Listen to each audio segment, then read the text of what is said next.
Before entering the patient's room, I would look over the patient's chart to determine any health concerns that they may have, and I would also gather any equipment that I may need for the patient's assessment. Then I'm going to knock, enter the patient's room, shut the door to provide privacy, and perform hand hygiene. Then I'm going to introduce myself. Hi, my name is Ashley. I'm a nursing student at Musculoskeletal Community College. Can you please provide me with your name and date of birth? Marissa Durr, July 28th, 2000. Great, and then I'm going to check the wristband and ensure that it matches, which it does. So today I'm just going to be doing an assessment of your musculoskeletal system. It should take about 15 minutes. Do you have any questions or need to use the restroom prior to examination? Nope. Sounds good. So then after that, I'm just going to double check to make sure that the lighting is okay and that I provide enough privacy for the patient. And then I'm going to begin my assessment. So if you could please stand up. And then I'm going to examine your gait first. So if you could please stand over here and then walk this way and then walk back. Okay, so noting that the patient walked very smoothly and without any difficulties, and then if you could please stand right here. So next I am going to test your balance, so if you just please stand with your arms to your side and close your eyes for me. Indicating that the patient had minimal to no swaying. And then after that, I'm going to test your coordination, so if you just place your hands on your thighs and then go back and forth as quick as possible. And then if you will tap each of your fingers to your thumb.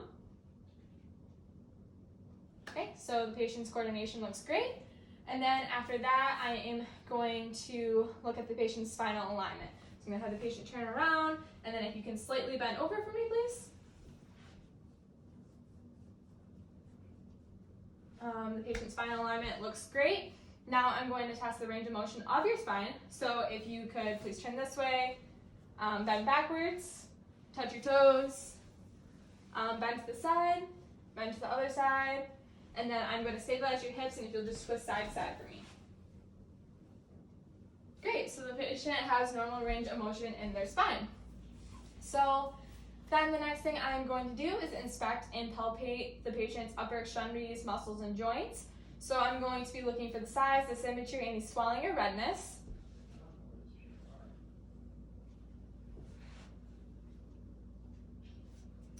There's no indications of abnormal findings such as swelling or redness. And then after that, I'm going to ask the patient, are you experiencing any pain or tenderness in your arms at all? No. Sounds good. So then I'm going to palpate the patient's joints and muscles.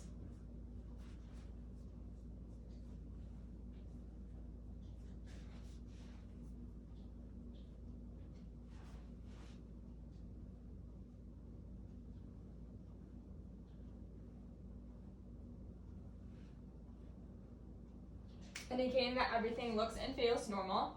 Then after that, I'm going to do some range of motion exercises. So if you can please raise your arms above your head, behind your back, to the side. If you can go like this with your fingers. Okay. That looks good. And then if you can place your arms out in front of you, just flip them over.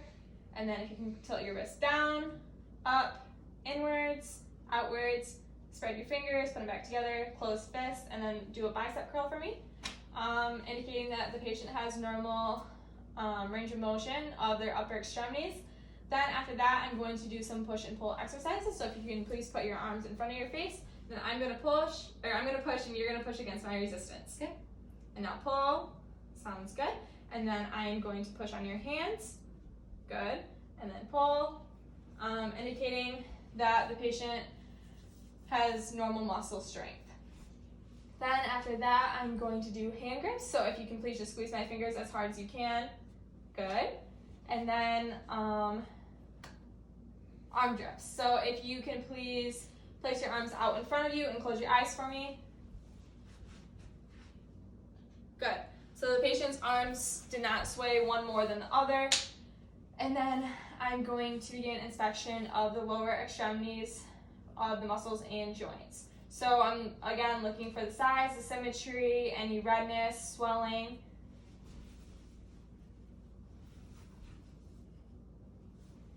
Indicating that everything looks good. And then after that, I'm going to begin palpation of the lower extremities, just looking for the tenderness or swelling. Are you experiencing any pain? Nope.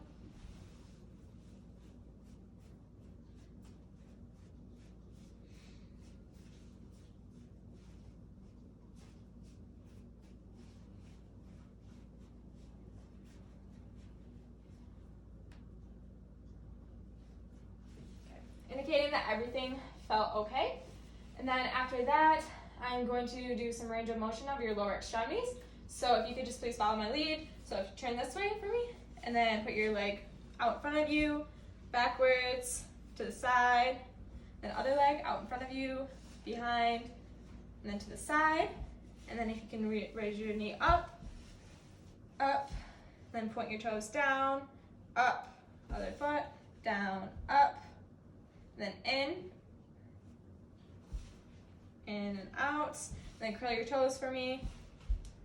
Good. So the patient has normal range of motion of their lower extremities, and now I'm just going to do some push and pull exercises to assess your muscle strength.